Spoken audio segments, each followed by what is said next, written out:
ripping shit, tearing it, imperative. Then I'm killing this mic no matter where I live. These derelict rappers acting the fool, this embarrassing is flagrant. That's the nature of this entertainment, and we can't even change it. Guilty before arraignment, now the system tainted. But when we speak, they all laugh at us. And y'all wonder why I'm lacking trust. Try to fight a giant with attorneys that can back them up. That's church versus science, both sides start acting up. I'm late on my assignment, hopping up a mile high, climbing, obviously never silent. New alignment, I'm defined, can I describe it? Used to describe it as a young graffiti artist. Before the beard, I always got carded. Hit every bar, even though my bar's been the hardest. The scars on my face said I ain't always been the smartest, but I'll show you where my heart is. I said I'll show you where my heart is.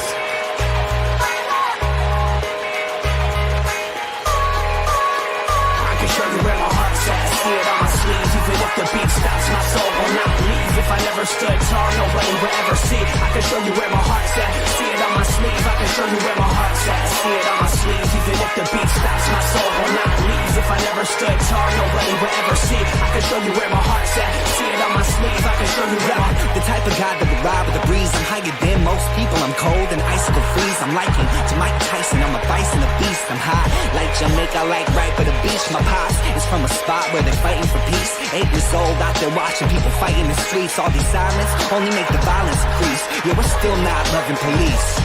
It's that bright young American, nice, dumb, arrogant. Tight on a mic, but he might need a therapist. Heart full of kerosene, head full of fairy tales. Said that you're my homie, you don't know me, but I know you very well. Roll back on some West Coast shit. This whole track is wetter than your dress code kiss. About to hit the track, running on some retro fit. It gets so lit, I guess so, bitch, now let's go.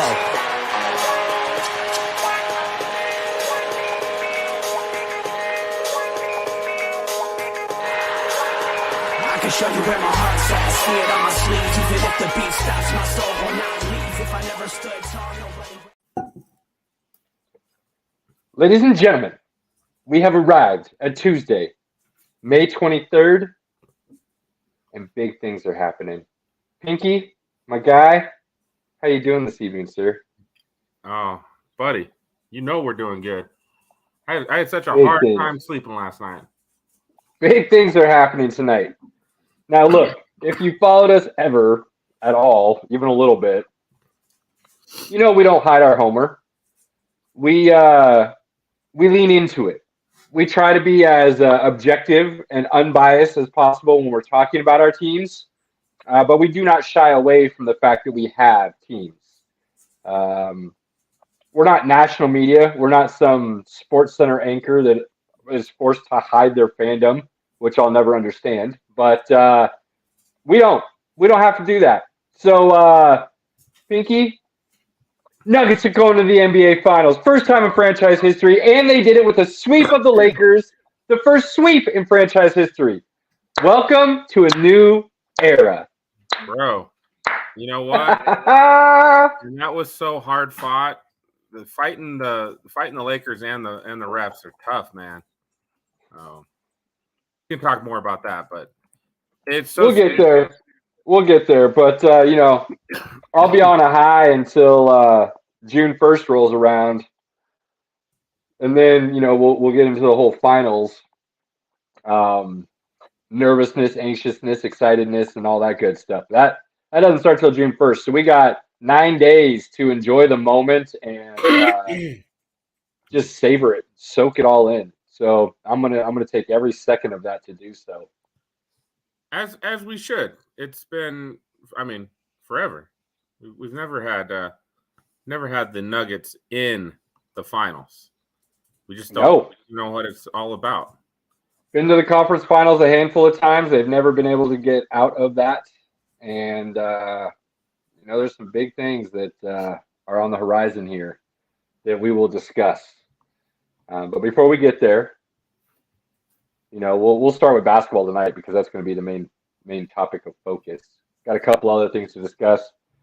Little off-season fantasy topic that I came across on some message boards that I showed Pinky that we both thought was worth having a little conversation about. Yeah. We'll touch a little bit on some NHL because there's a little bit to touch on and discuss, and you know, depending on how the night goes, we might, you know, maybe a little NFL as well. We'll see. But you know, we'll just kind of meander through the evening and see where we get to at the end. That NHL the NHL conference finals are been about as intriguing as the basketball finals. So yes and no. Games have been close. They're just one team's winning. You know what I mean? So that changes things. But yeah, I understand what you're saying for sure. Ooh. So anything interesting happened over the weekend since last time we spoke? Ooh, sorry guys.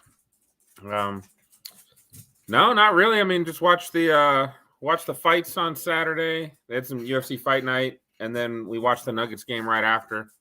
So it was a good little chill weekend. I did, and I'll share my screen here for a sec. So, well, I guess we'll just go back. Last week, I finally paid up on my debt from March Madness of 2022, and I've made the same bet with the Nuggets. So if the Nuggets pull off a championship, I will get a Nuggets tattoo. I've already started to plan it out. I've got the ideas swirling. It's going to be beautiful. So hopefully they'll win so I can make it happen. But I did go to the tattoo shop and get this bad boy. And down dog. And that turned out beautiful. I love it. You got to share it. Oh, I thought I did. No. Oh, No, you did. sorry. You did not. You gotta actually share it for the people to see. There you go. There you go. Clean, Sorry. man. You know how I feel about the Jayhawks, but I do appreciate your fandom and your loyalty. And it's a clean, good-looking tattoo. You picked the right image for sure. Rock chalk forever, buddy. Rock chalk forever. Oh. Now, hopefully they'll win a couple more in my lifetime. Shut up, Cody. Cody over there being a hater. He must be a Duke fan. Oh. Knowing Cody, that's definitely not the case. But yeah, I like it. I love that you put the bet out there. They won, and you were not joking about it. You went out and did it. So more power to you, my man. The wife wants me to admit that it did make me want to cry. It did. I mean, tattoos aren't meant to be some kind of like therapeutic massage therapy session. I mean, I've heard of people who say it is, but I'm not going to go that far. It hurt, man. The Broncos tattoo, it hurt a little bit, but it's a smaller tattoo. This one, like when he put all the details with the feathers and stuff, that hurt. That hurt a lot. So at one point, towards the end, I was like getting to a point I was overheating and ready to throw up. How long did it take? It was almost 4 hours. Yeah.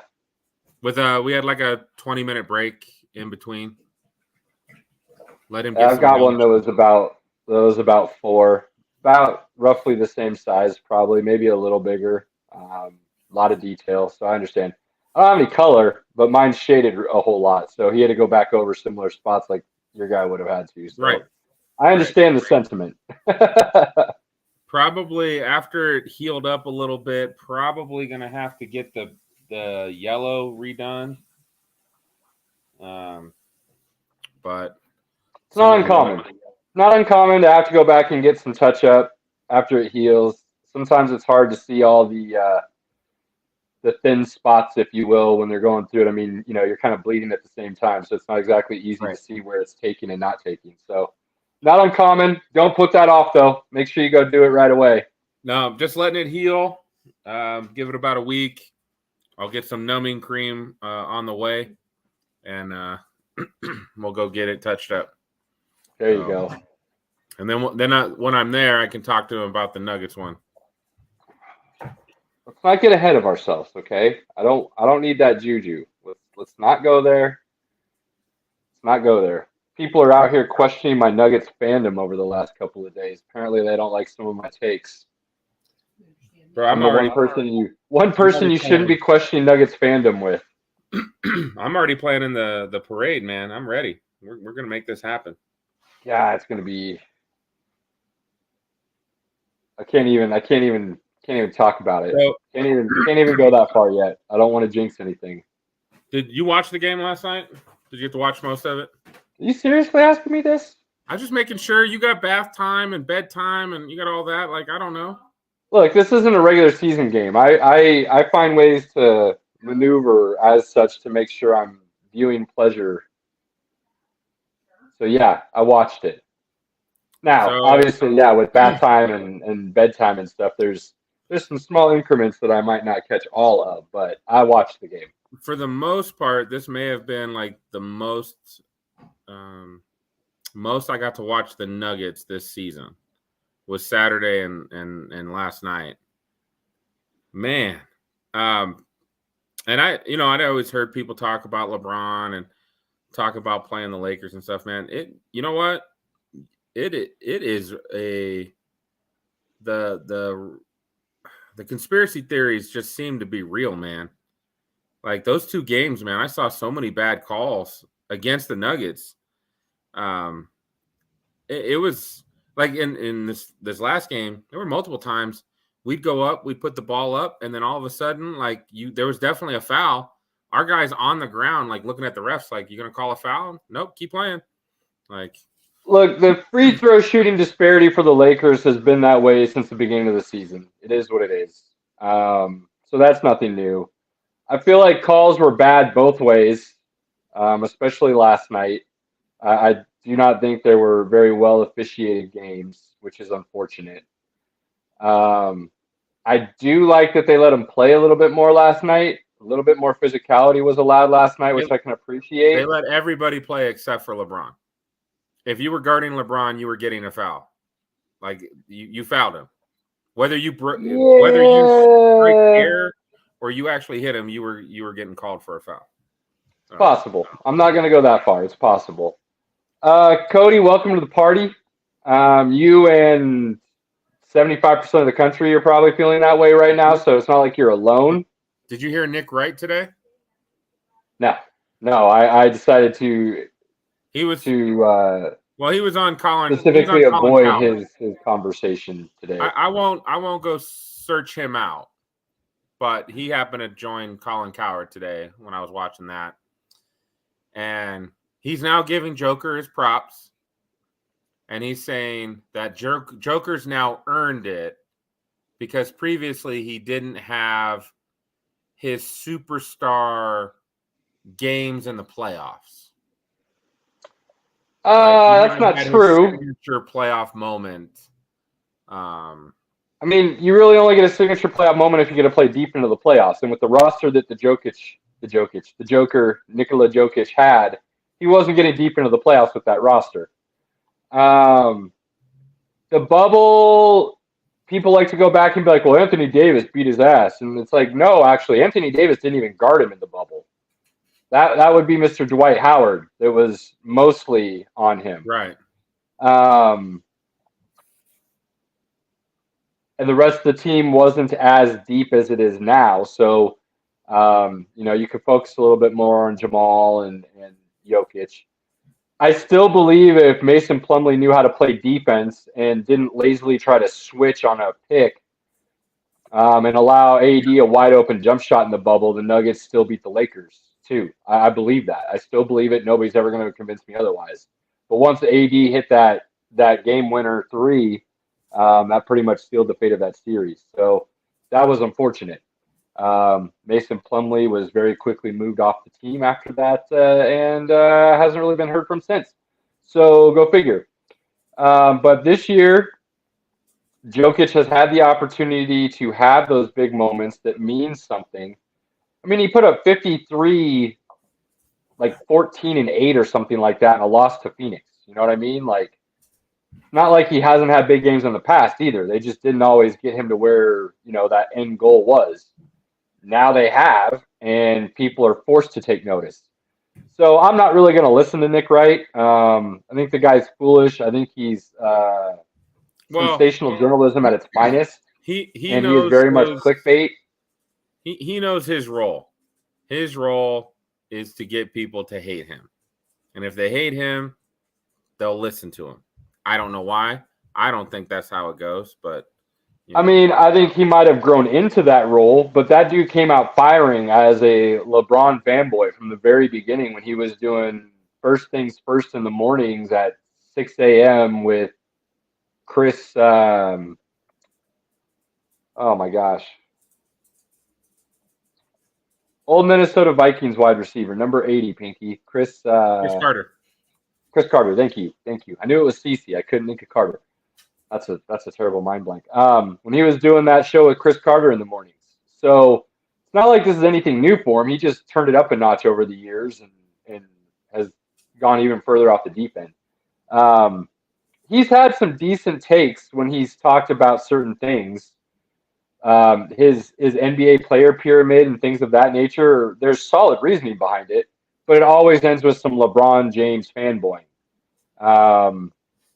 And a heavy dose of Embiid is better than Jokic, and this is why, and so on and so forth, which he wasn't alone in doing in the national media, so I'm not going to necessarily fault him for it. But people are going to have to take notice of Jokic now. They're going to have to take notice of the Nuggets. They're going to have to take notice of Jamal Murray. And this isn't like a one-hit wonder, 1 year kind of, flash in the pan kind of thing. These are two superstars in their prime with 3 to 4 years of their prime still remaining. They've built to this. So yes. So if they stay healthy, this is going to be something that we should be seeing every year, not just this year. So we'll see how it goes. But, the series with the Lakers, all 4 games were close in the sense that, they really probably could have gone either way if the Nuggets were a different team. But what I saw in the Phoenix series was a team that finally took that next step, and they were ready for this moment against the Lakers. They went into this moment believing they were the better team rather than hoping they were the better team, which is what they had always done in the past. Now they believe they're the better team, and they are showing it to people. And I believe that mentality truly blossomed, came into focus for them during the Suns series. And, man, they're skyrocketing now. They're playing ball at their best at the right time of the season. Being down 15 at half and then being up 5 at the end of the third quarter, amazing. So Malone got a technical with about 2 minutes left in the first half. I hated it. I absolutely hated it. I didn't like it. I understand why it's done. I didn't like the timing. I didn't think he should be giving the Lakers free points. Surprise, surprise, my brother blasted me. Said I'm an idiot. It's exactly what they needed. He's firing his team up, this and that. I personally think it was a bad move. I'll maintain it was a bad move. I think there's other ways he could have gotten his players' attention in that moment to not put him in such a hole. You know what's a good way to look at that? It's like when a football team goes for 2 at the end of the game. If they get it and it works, it was genius. If it doesn't work and they lose, it was a bonehead, stupid thing. In this case, it worked out in their favor. It did give them that energy. If it didn't, and it just dug the hole deeper, then So I think the timing just happened to be in his favor when it happened. I don't think it gave him the fire or the energy needed to come out in the second half the way they did. I think halftime, Jokic stepped up as the leader. I think he had some words to his teammates along with his head coach, and they came out with a different energy in the second half. I don't think that technical had anything to do with it, but we'll never know for sure. I mean, what I saw is LeBron basically just took the game over in the first half, and then the second half, he was just letting the role players try to make shots, and they weren't doing it. So 2 things about that. One, the Nuggets defense was lazy in the first half. I told you that as we were watching it. They came out the third quarter with the defensive intensity that they should have started the game with. So that's part of it. I think the other part is, and he'll never mention this, he'll never admit to it, but LeBron James, 38 years old. I know what that feels like because I'm there.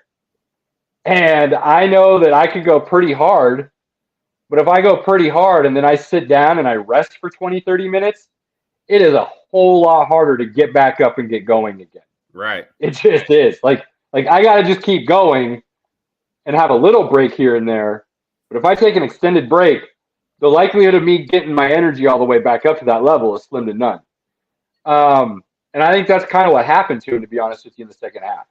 I think he had kind of used everything he had in the first half to give his team that 15-point lead and put them in a position to win. And then the second half rolled around, body tightens up a little bit. The energy isn't quite the same as it was when the game started.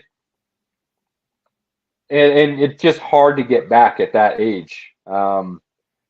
You don't have quite the same second gear, if you will, at that age that you do, when you're 19, 20, 26, 30, 32. So I think he just kind of ran out of steam, to be honest with you. And AD, let's be honest, street clothes is not going to be the guy to, be that tide that rises all boats. That's just not who he is. It's not his game. It's never going to be his game. He can give you 40 and 15, but unless you have another superstar who's going to play for the team, that 40 and 15 doesn't get you W's. So, unfortunately, LeBron didn't have the ability to have that next superstar step up, and the Nuggets were able to basically shut down those role players for the most part. Reeves still had a couple nice plays late in the game. Austin Reeves just made money, baby. Oh, he made a lot of money. A lot of money this postseason. A lot of money. I was proud of that kid. He's restricted, though, so Lakers could technically match any offer he gets. But by all accounts, the offers he's going to get are not going to be within the Lakers' ability to match. So that'll be interesting to see what happens. But yeah, I think the Lakers just ran out of gas. Good team. I think you heard me say it at the trade deadline, and I know the narrative, and I'll tell you what the narrative is going to be here in a second. But I told you at the trade deadline, between the Hachimura trade and then the other trade that they made that got him D'Angelo Russell and Bamba didn't even play in this series, so I'm not going to mention that trade. But he helped them get to. He did. He played some minutes to get him there, but D'Angelo Russell, Vanderbilt, Beasley. They made some moves that shored up their bench. Now, a lot of those guys didn't play per se. Beasley, I don't think even touched the floor in the finals, if I remember correctly. Vanderbilt played some spot minutes. Russell played a lot and probably shouldn't have because his plus minus was real bad. Epically bad. But those moves got the Lakers to where they needed to be. And I said when all those moves happened, the Lakers just became a dangerous team in the West. And people laughed at me for it. They're not even in the playoffs yet. They're still the 9 seed. They're the 10 seed. Oh, well, they moved up a little bit. Blah, blah, blah, blah. Nah, man. Those moves are exactly what LeBron James needed to have around him and Anthony Davis. And I said it. I was a little bit nervous going into this series. I thought the Nuggets were still the better team. But you can never count out a LeBron James and an AD. You can't count them out.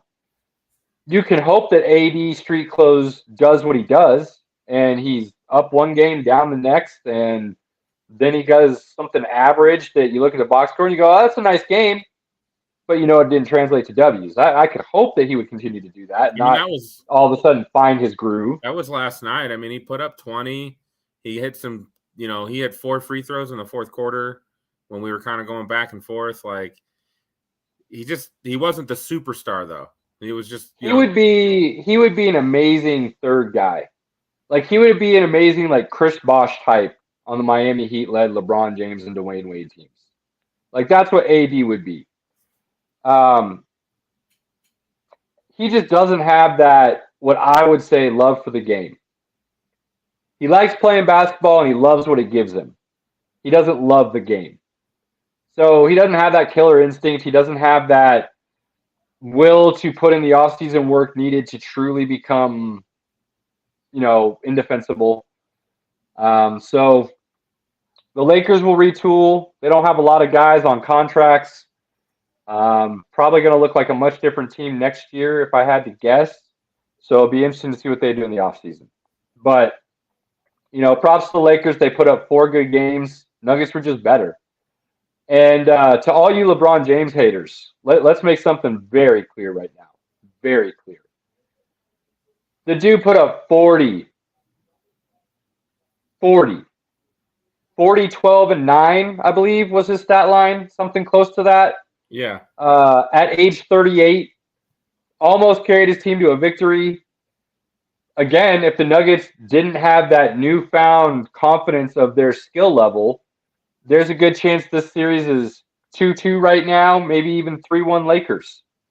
Because the Nuggets had to show up in big moments at the end of the game to close these games out, which is not something they were doing last year or the year before.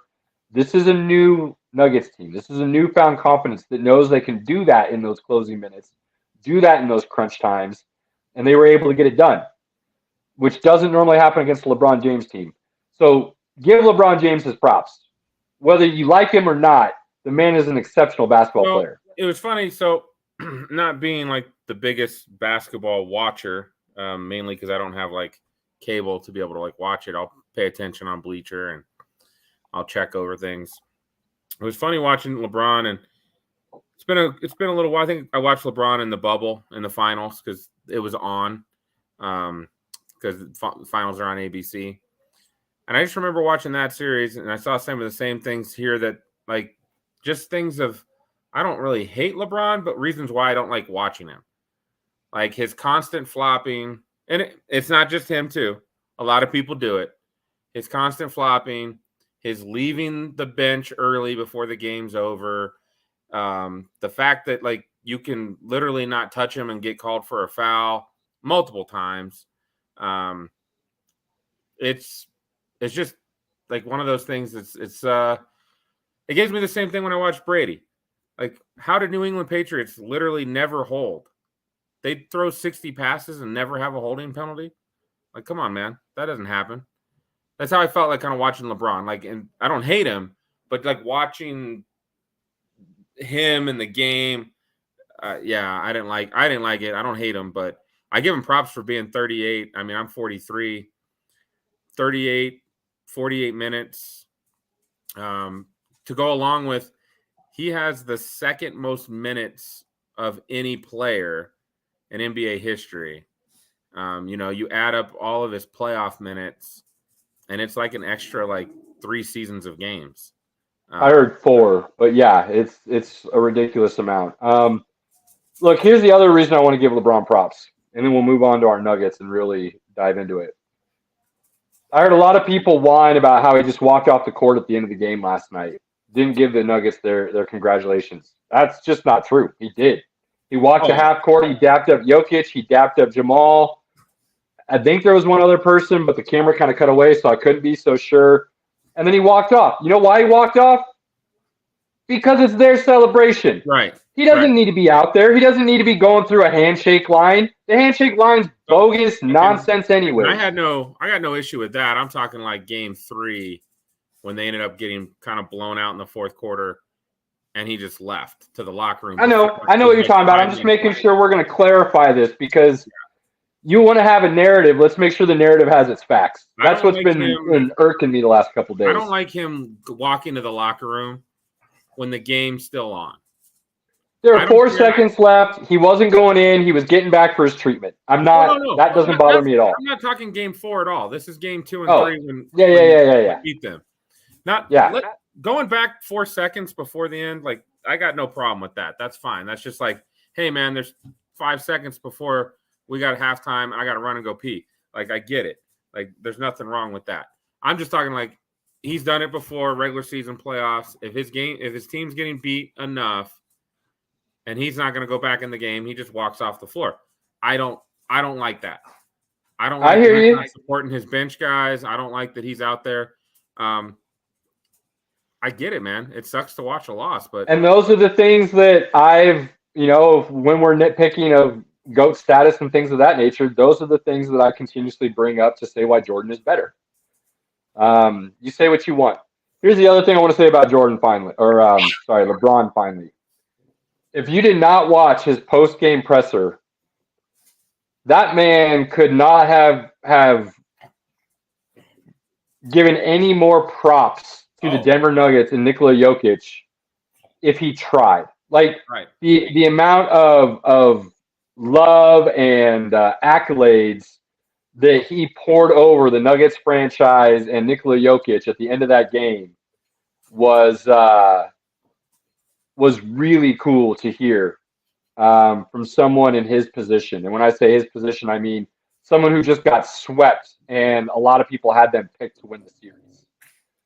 So for him to do that and say it in a way that made sure everybody heard him, listened to him, and there was no questioning it was pretty cool. He literally was just like, what are you gonna do to stop Joker? Like, what the things he does, like he's a magician on the court. He definitely and he was all class after the game. He was all class. Well, and the coolest thing he said that this is why I keep arguing with people that Embiid is nowhere on Jokic's level, and they don't want to listen to it. They don't want to hear it. But LeBron specifically mentioned the cerebral side of the game. He said, and this is what makes him great. And a lot of y'all may not understand it, but I do. And I heard people say that's him, gloating and saying he's better than everybody. Yeah, he is.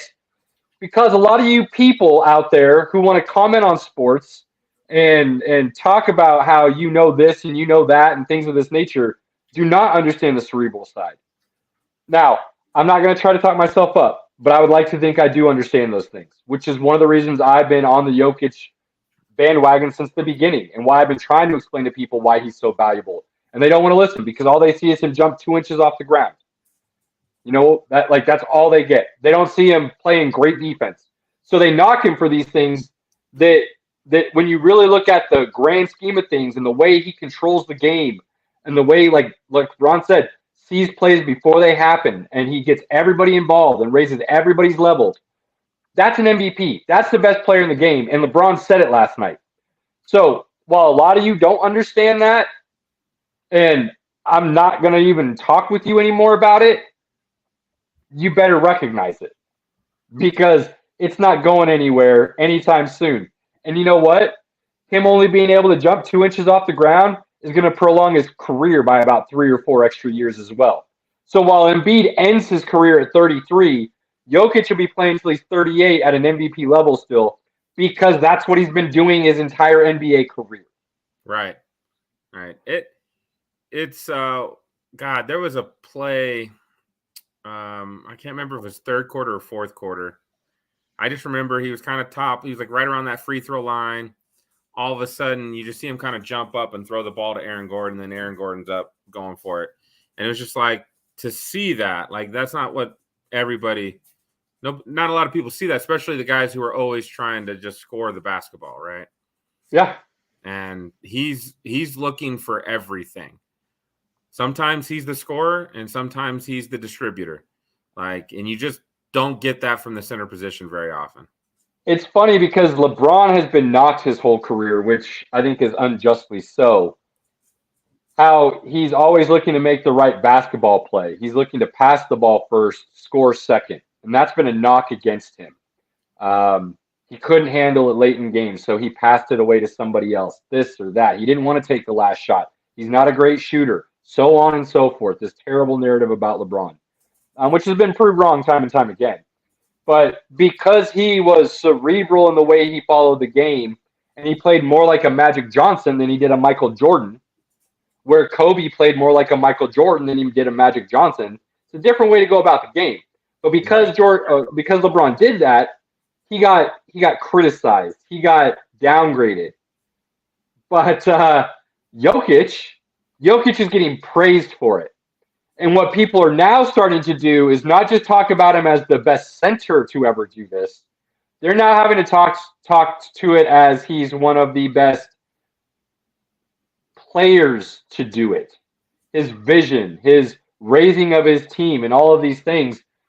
Look, Jokic is on pace right now to put himself a chair at that table of the greatest of all time. He is right now one series win away from having his name be etched into that spot and that chair be his to come sit down in. That's what's happening right now. That's what we're seeing from this man. His all-time greatness is on display, and if he gets a championship to go along with what he's doing, he is fully sitting at that table, and nobody's going to be able to argue that. And they will. They'll just be wrong. So there's a lot on the line. A lot on the line right now for the Nuggets. Not just the first championship in franchise history, but for Jokic as an individual player, and what people are going to have to throw up in their mouths to say. A lot of these national media pundits, they're still going to have to say it, which is big time. And again, I'll say it as clearly as possible. He wins a championship. He is sitting at the table of greatest of all time. Even call it top 12, top 13 guys. He's sitting at that table if he wins a championship. Even Kendrick Perkins has had to back down on a lot of his Jokic hate. Which he was still throwing hate out there last night, which was kind of funny. Hearing him on one of the interviews I heard him on, and he was just being dumb. You know what I don't understand? And this has always boggled my mind. Always boggled my mind. And I've said it for years. As a whole, the European youth program and the way they come into the league as a whole is far and away superior to what we have going on in the United States. Because they all come in fundamentally sound. They just may not have the athleticism. A lot of these dudes coming into the NBA from the States that grew up playing AAU got crazy athleticism, but they've got zero fundamentals. And as you watch them go throughout their careers, they never develop it. Dwight Howard, to me, is a perfect example of that. I've heard people, and I've had a bunch of people slam me for saying Dwight Howard is overrated. How could he not be in the top 75? This and that. I had somebody the other day post and tell me all of Dwight Howard's numbers, like I didn't know what they already were. And I said, Dwight Howard had a great 3-year prime. This dude proceeded to tell me how it was 7 or 8 years. I said, no, it was 3 years, period. The year before, the year of, and the year after the finals that he made it to. Problem with Dwight Howard is he never evolved his game. He rebounded really well at an elite level. He played amazing defense, and he was a liability on the offensive side as the game started to move in the other direction.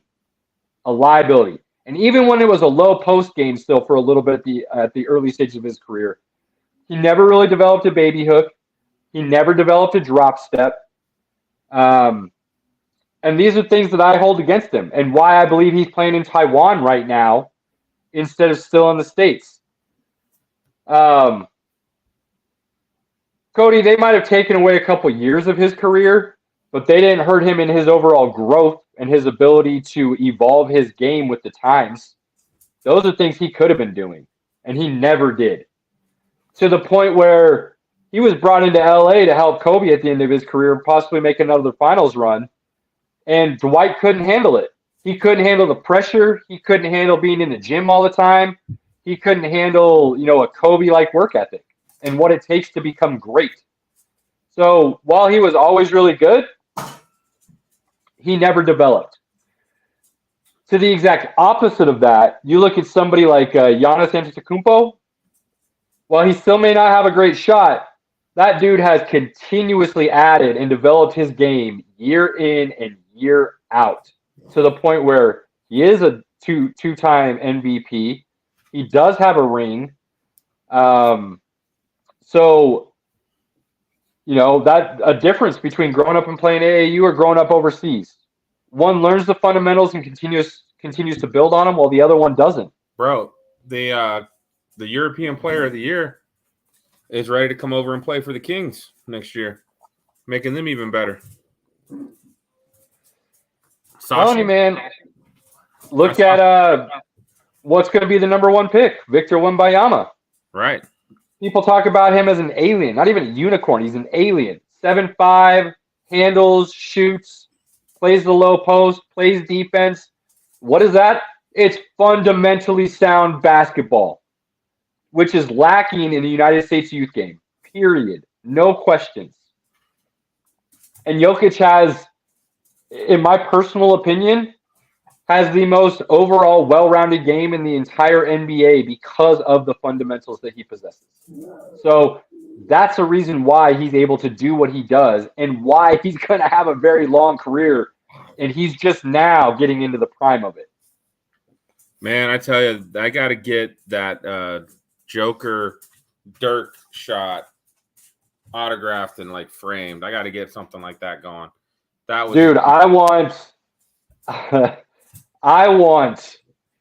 the late in the fourth, Jokic made another pass into the low post to Gordon for an and one. I think there was about 5 minutes left in the game. As soon as he made the pass and Gordon went up and dunked it and they got the and one call, you see him turn to the other side of the court and Murray turns at the same time, and they're both at the same time, kind of staggered. It is one of the most iconic shots that I can visually remember in sports history in a very long time, and it's not going to get the love that it should as an iconic shot, but for me, I want that. I want that frame blown up, sitting in my basement in the sports area. The Jokic shot is going to go down as the same level as Dikembe holding the ball under the basket after their Game 5 win in Seattle. That was great. That Jokic shot is going to go right up there. And it's going to be – I mean, it's already the best shot in Nuggets history. Simply because of when it happened, how it happened, everything else that was going into it. And he channeled his other European dude in Dirk Nowitzki. I mean, that was Dirk's money shot. That fadeaway, knee up, backwards, kind of whirling dervish, if you will, type of shot. Jokic has taken it to a different level, and he can do it off either foot, which is crazy. And that was the second crazy three of the game for Joker. The first one, he was literally the shot clock was just going out, and he just like threw it, and it went in. I was like, "What's going on?" Yeah, amazing. Yeah. That shot of Murray and Jokic, I want framed. I wish it was talked about more. I haven't heard anybody talk about it actually. I haven't seen Murray. I remember seeing as I watched the highlights at the bar last night. They showed that where you saw Joker do that. They didn't show Murray though, so that we have to get the angle where it shows Murray too. Keep talking, Pinky. Let me see if I can find it. And I really enjoyed I enjoyed Joker's bucket to put us up too. Literally just going right to the basket, bullying the ball down low. Like nobody's gonna stop me. I loved it. God, man. Nuggets won. I ran around the bar and high-fived everybody except for my wife. I missed her. She made sure to let me know about that today. Yeah, she should have. Yeah, well, I thought I did, but I just I got excited. I did the same thing when the Avs won the cup. I just ran around the bar. Let's see if I can find it because it is an iconic. Like it should be just an iconic. Yeah. Dean, I agree with that comment. I'm not the biggest LeBron guy. I think more I don't like how the league treats him. Every call. Again, he all three things that I don't really like. I saw in this series that I watched. He barely gets touched, and he's like rolling around on the floor like he's dead. He again doesn't get touched, goes to the free throw line. Like the disparity. Joker gets crushed down low all the time, no foul. He's barely at the foul line. So it's just crazy. Yeah, Caleb, you just left us, buddy. You're just black. I know. Hang on, I'm trying to find this picture because I'm so in love with it. Let me try one more thing. And now the guys only have to look at me, buddy. At me. That's hard on the crowd. I know. Dropping I out. know. I'm the beauty. I get it. I'm You coming carry back. us, Hang buddy. on a You second. carry us. I carry us with the drinking. You carry us with the good looks. It's what you do. I try. I try to do my part. Let's see if I can get it here. Oh, the better Remind team. me. I'll have to find it at another time. Remind me, and we'll see what happens. The better team won overall, and I am really excited for the finals. Celtics might win a game, so they might prolong the series a little bit. It's 85-77 right now, Celtics. It's going back and forth. So we'll see how this plays out. Humbly speaking, Jason Tatum is the best player in the world. Humbly speaking, yeah. Humbly speaking. Well, he's played like trash this series, so I don't really believe that. Talk about right up there with one of the worst quotes I've ever heard from an athlete in my entire life. He's literally been the best player at building a house in the Eastern Conference Finals because he has put up a lot of bricks. Look, I said he's a superstar. He's just the most inconsistent superstar that I've ever seen in the NBA. And he's done a great job of proving me right, so I appreciate that. You do like being right. I mean, everybody does. I just, I do it more often than not, so when I'm wrong, it really hurts. That's all. You're so humble. That's all. You're so humble. Hey, look, there's a fine line between cocky and confident, and I like to hover right around it. Usually try to stay on the confident side, but I won't proclaim that I'm always there. Couple more things I want to say about the Nuggets, and then we can discuss the East a little bit. I'm going to eat some crow, Pinky, and I said I would if they made the finals, and I'm going to eat it.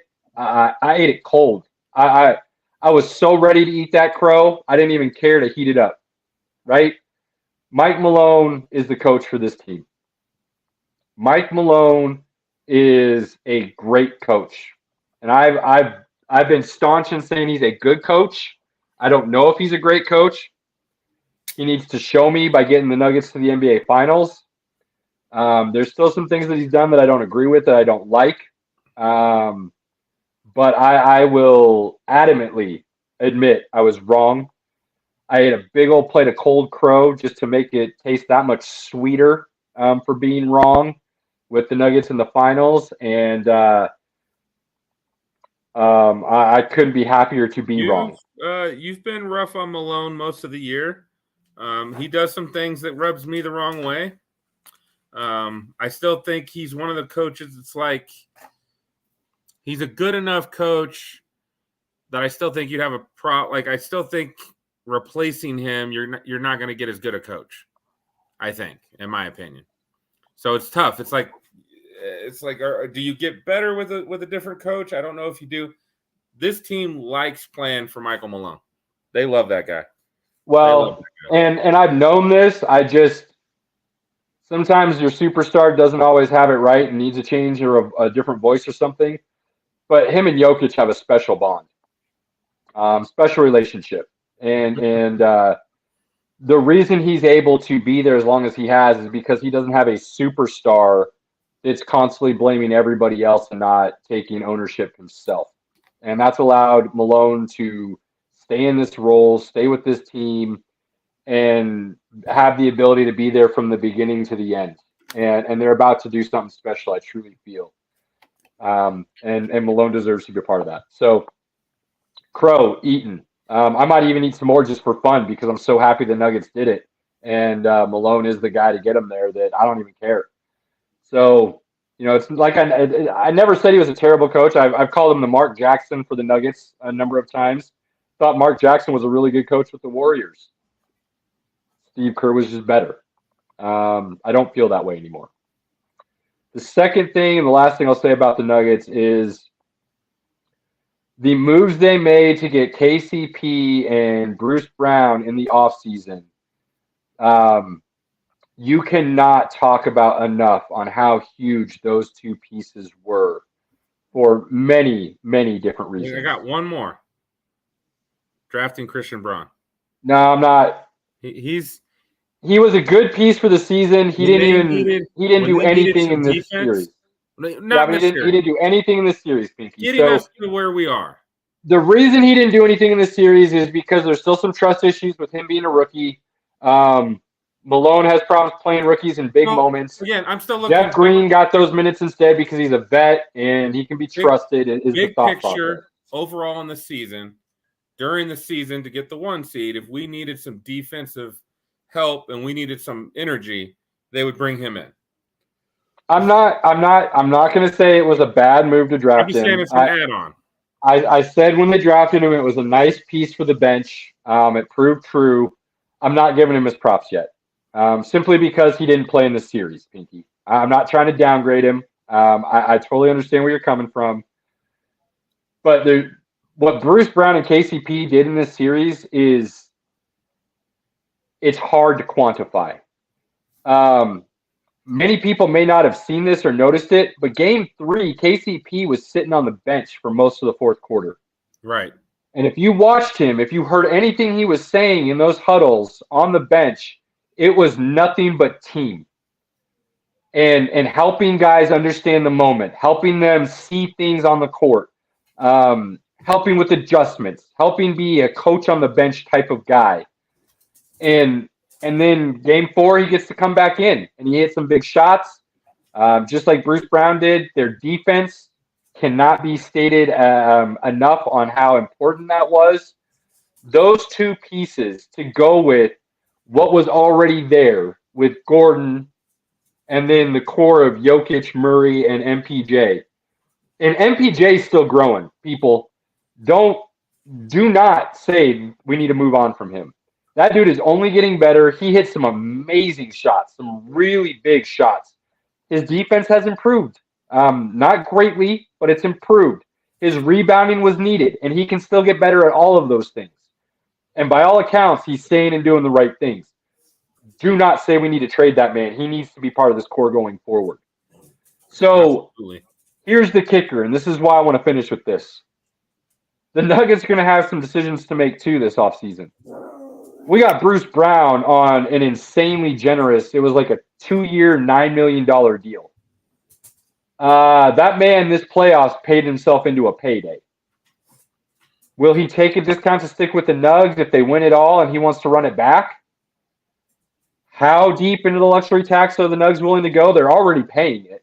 Are they willing to go, is Kroenke willing to put up the money and go Golden State Warriors level luxury tax? Keep this entire team together and run it back as long as possible? There's going to be some big questions that are going to have to be asked. But the duo is solidified. That won't be a problem. So it'll be interesting to see what the Nuggets do this offseason and what they keep around that core and if they keep this core team together. I'm going to be very interested to see that. But before they can even do that, they got to go win that championship, baby. And Pinky, my confidence level right now, I'm at a hundo, my guy. Bro, I got Nuggets in 5. I got Nuggets in 5, bro. I can't get any more confident than a hundo. They did everything they needed to. I know I went up really high, got to about that 85-90 after the first 2 games in Phoenix, dropped back down to 70? I think you hit 70 after they tied the series at 2 because there were some major issues that were happening in games 3 and 4. But they fixed them, they corrected them.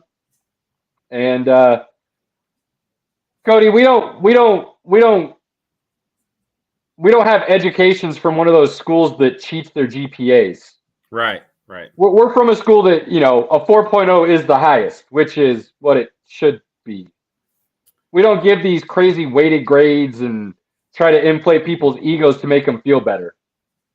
Just because you took a harder class doesn't mean you should get more points than somebody else. An A is an A, my guy. 110 ain't no thing.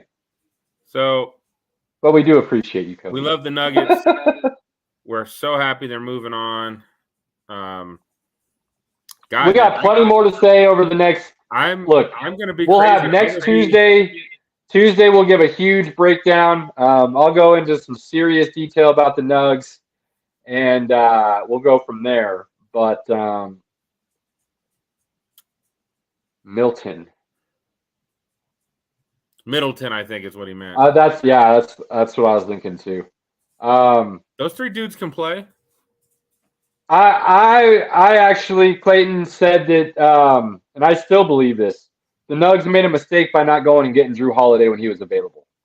I was pounding the table for Holiday as a Nug back then. So I'm a big Drew Holiday guy. Giannis needs to evolve his offensive game because if he can't get a consistent, accurate shot, the league's going to pass him by a little bit. And this playoffs kind of showed that you can figure him out and you can play him a certain way that makes him not as effective throughout the course of the game.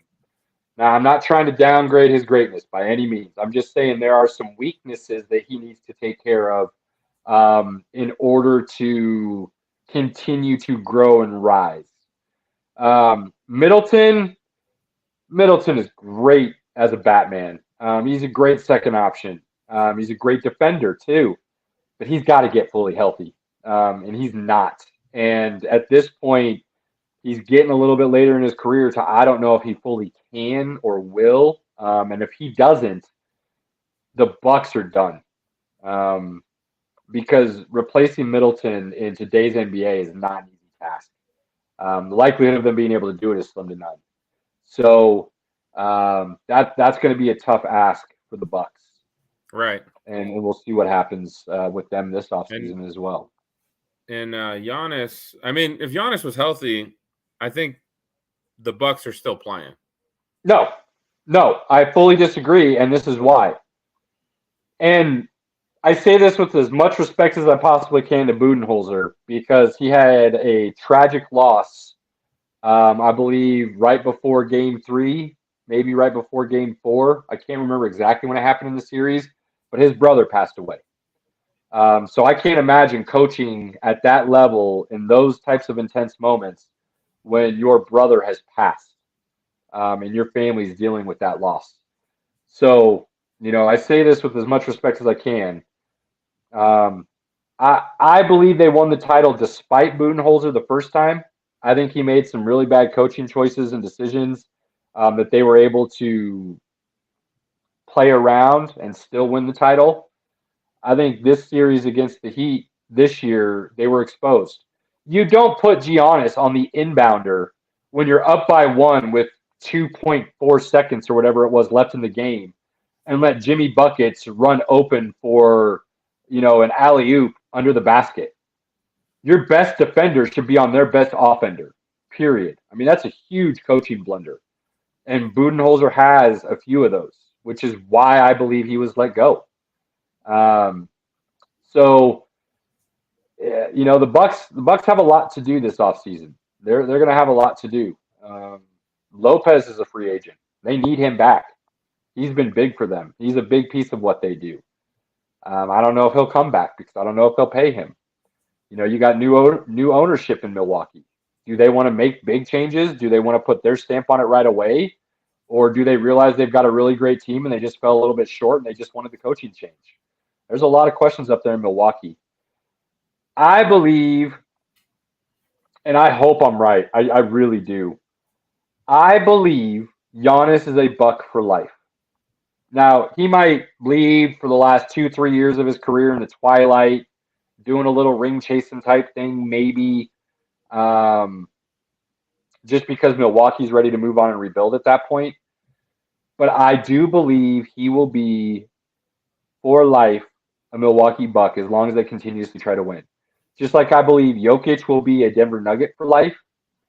And I truly hope, although he deserves better, I hope Dame Dollar stays in Portland for his entire career. And the reason I hope these things is because it's what's best for the game long term. Seeing the stars stay with the teams they came into the league with, build them up from the ground up. You only get one title your whole career.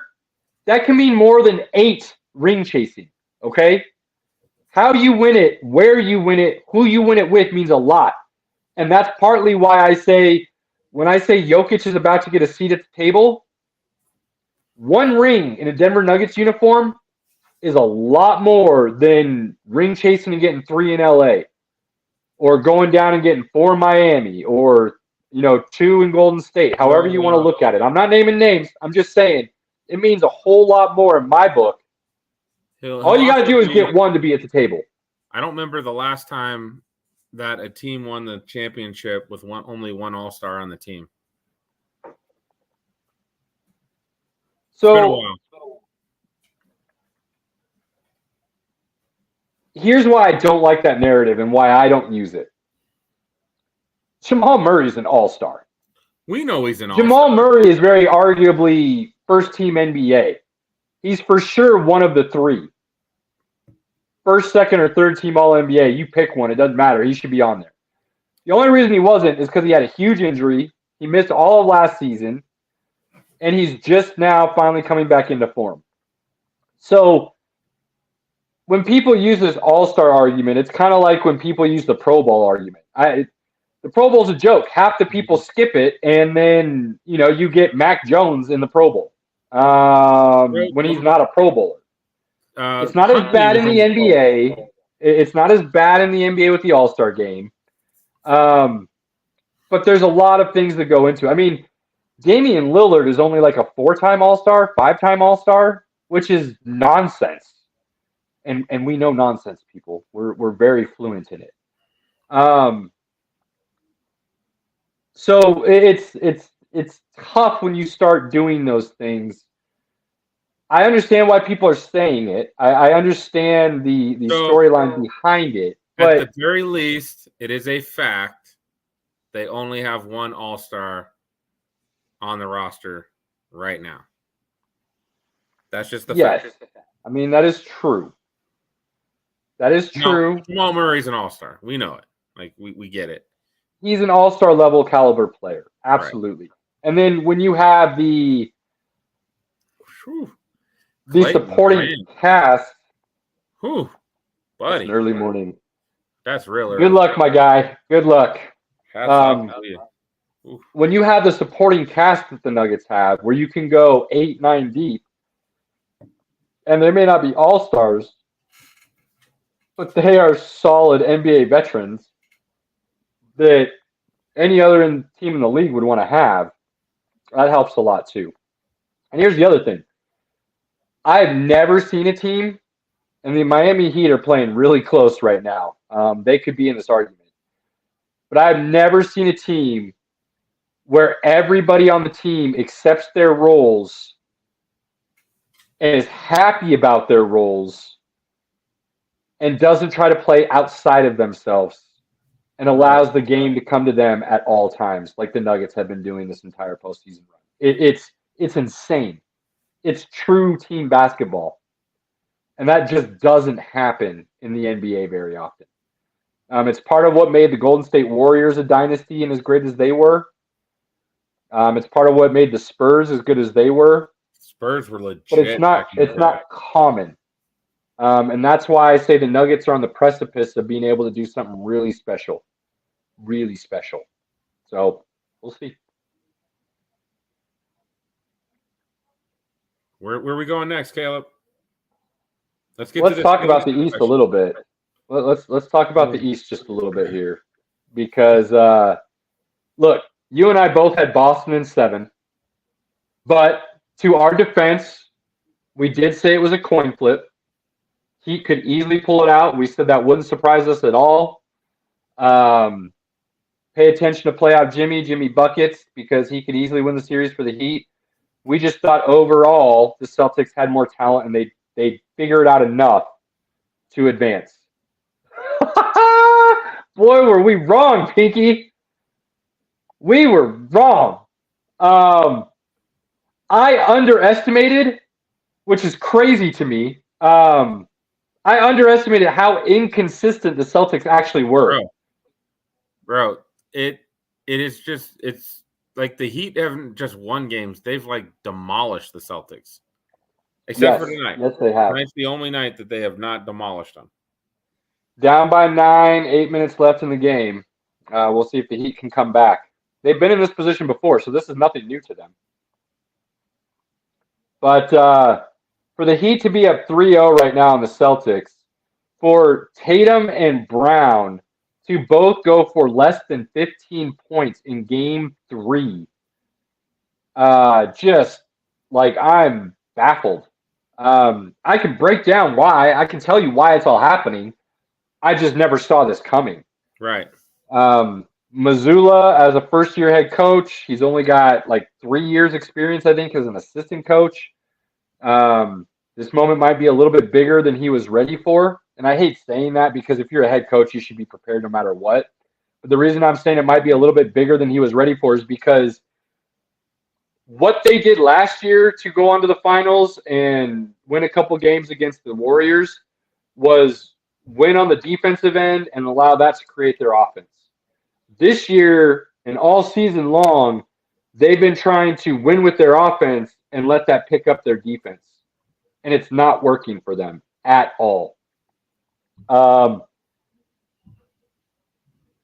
If the Sixers had a real MVP, they would have beat the Celtics. And when I say real MVP, I mean Nikola Jokic. Oh, if Nikola Jokic was on the Sixers, they'd be in the finals right now. I have no doubt in saying that. Embiid's a great talent. He's just not somebody who's going to raise the level of all the guys around him. And he made that abundantly clear in his last press conference. And it's hard to raise Harden because Harden just disappears in playoff games for the most part.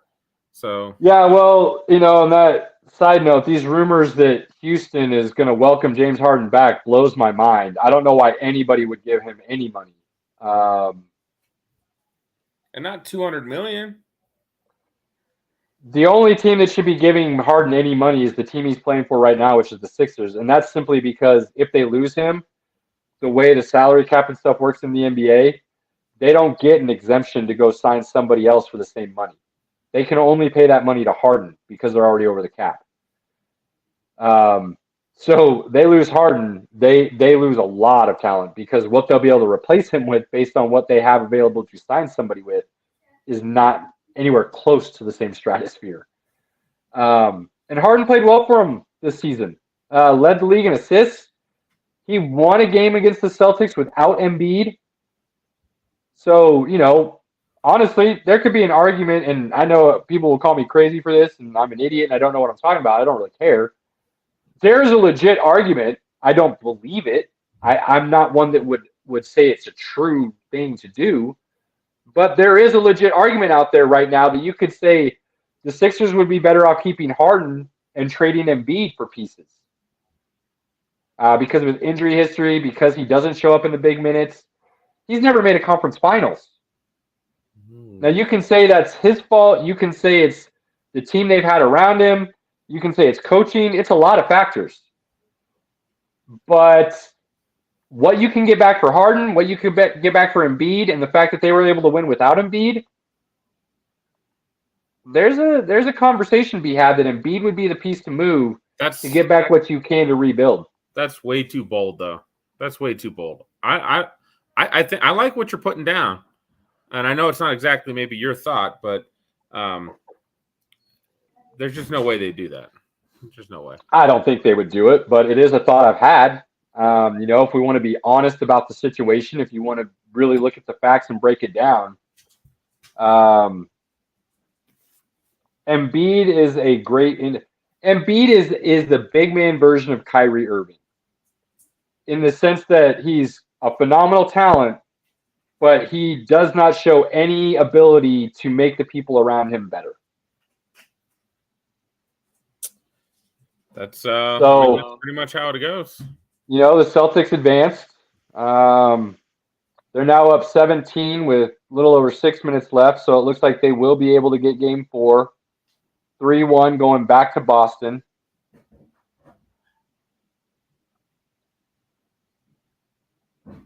Heat's missed a lot of shots tonight. I don't know if they're going to get the Heat needed this game. I'm not going to lie. Boston winning 1 You can't give this team with that much talent confidence. Now, I'm not saying they're going to be able to win 4 in a row. That's just, it's never been done. It's unheard of for many different reasons. But, be honest, it's not a lot different than a team sweeping somebody. You just put yourself in a really bad hole that you had to dig out of. But sweeping somebody is not unheard of. It's not uncommon. A lot of people thought Boston was the better team going into the series. It would not be surprising if this went to 7 games still, because Boston gets 1. That's all they need to continue and build that confidence, shake those nasty games off their chest, forget about them, and move on. I kind of felt like this was a must-win game for the Heat, more so than I did the Celtics, which is kind of crazy to say. It's really crazy to say because Boston loses and they're out. So to say it was more of a must-win game for the Heat is kind of silly, but you understand where I'm coming from. The simple fact that they're giving Boston hope is something that I don't believe the Heat can afford to do. So it's going to be very interesting to see how this game unfolds. Look, they're down 14 with 5 minutes left in the game. That's still, if there's one thing I taught Pinky about NBA basketball, is that there are ebb and flows, there are runs that happen, and until you get under 3 minutes, 10-point lead with 3 minutes is pretty safe. But if you're not there, you're putting yourself in a bad spot. And Miami's making a little bit of a run right now. We'll see what happens. We'll see what happens in the East. But last thought on the basketball, Pinky. The Nuggets want the Heat. Because if it's the Heat, the Nuggets get home court. If it's Boston, Boston would get home court. Why does Boston get home court? Because they had more wins in the regular season. So even though they were a 2 seed to the Nuggets 1 seed, once it comes down to the NBA Finals, that home court goes to the team that had the most regular season victories. Which is, if you remember at the end of the season, one of the things I was complaining about with Malone and the Nuggets and some of the rest and stuff that they were doing was I said they needed to have the best record because they needed home court all the way through. I truly believe that. I don't believe it anymore. I don't believe they need home court to win the championship. It would be nice. Well, it's an added bonus. That was one of the things I was talking about towards the end of the season. Well, I'd rather play the Heat just because I don't think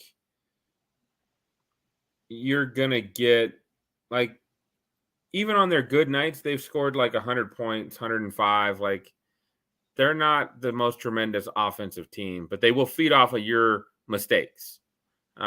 Which the Nuggets don't make a lot of. Right. And they're a – I've heard people try to say Celtics are a deeper team than the Nuggets. They're a more well-rounded team. They have more talent. Again, those are just people who didn't watch the Nuggets, who didn't care to educate themselves on the Nuggets. Mountain time zone is the forgotten time zone, so on and so forth. So to the pundits that are going to have to, throw up in their mouths while they're changing their tune without saying they were wrong or that they're sorry or however, they're not going to admit fault. They're just going to all of a sudden change their tune and we'll go from there. But the Nuggets are the deepest team. They are the most talented team. And LeBron James said that. So we'll see. We'll see what happens. But, definitely would rather see the Heat. I think the Celtics are the better team. Better team doesn't always win. No, let me rephrase that. They're the more talented team. The Heat are the better team. I know that's a little bit of a nuance, but the Heat also have the probably the best coach left in the playoffs too. Spoelstra's. Oh, that's not a question. That's a definitive.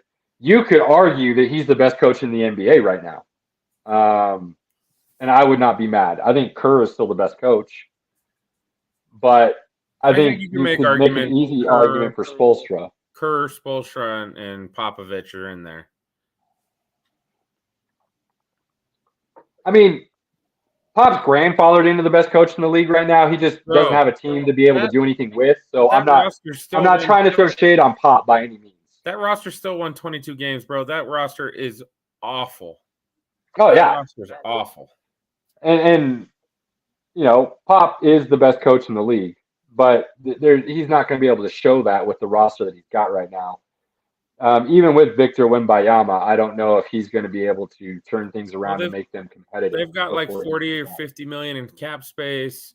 They do have a couple young players that are good. Wimbiana, they'll be play-in eligible next season, I think. That's not saying a lot. It's not that hard to get play-in eligible. But I don't think they'll even get there, Pinky. I think Wembayama struggles the first couple of years in the league.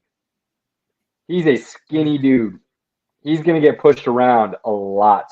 And the guys in the NBA are at a different level of athletic ability than what he's been playing. And they're going to challenge him with the hype he's coming in with. They're going to challenge him for sure. So I think he's going to be good. I don't know about great yet. We'll have to wait and see. He's got the skills and the ability to become a great player. But, there's been a lot of guys with the skills and the ability that didn't amount to anything because they didn't have the mental ability to go with it.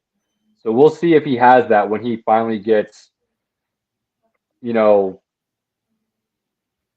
pushed around, if you will, in the NBA.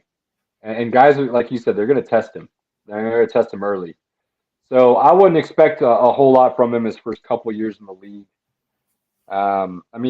People want to talk about him being on the same level as LeBron James as a prospect. LeBron James came in looking like a 30-year-old man. I don't know what analyst it was. One of the sports analysts, one of the NBA guys, said if Wemby and LeBron coming out were in the same draft class, he's not sure LeBron goes number one. Yeah, that was Jay Billis, actually. A lot of respect for Jay Billis. And I understand where he's coming from. But to me, that's crazy. LeBron came in as a fully grown man with all the skill levels you want. 6'8" point guard. Like, that's crazy. Wemby's 7'5", 160 pounds. He weighs as much as your right leg, Pinky. And he's 7'5". You know what I mean? Like, that's a recipe for disaster in an NBA season that's 82 games. Guys are going to be bodying you up. I'd give him the hip check and the elbow, and I'd still be getting him. Right. Like, guys are just going to lean on him all season. And he hasn't played anywhere close to an 82-game season. He hasn't played anywhere close to this level of competition. People will reference the preseason games he played against the G League last year, last summer, and he played phenomenal. But those dudes are in the G League for a reason. Right. Either they can't make it in the league, or they're not ready to go into the league, or they're too young, or this or that or the other. They're not the league. And the league's going to be different. And they're not going to be easy on him, I assure you.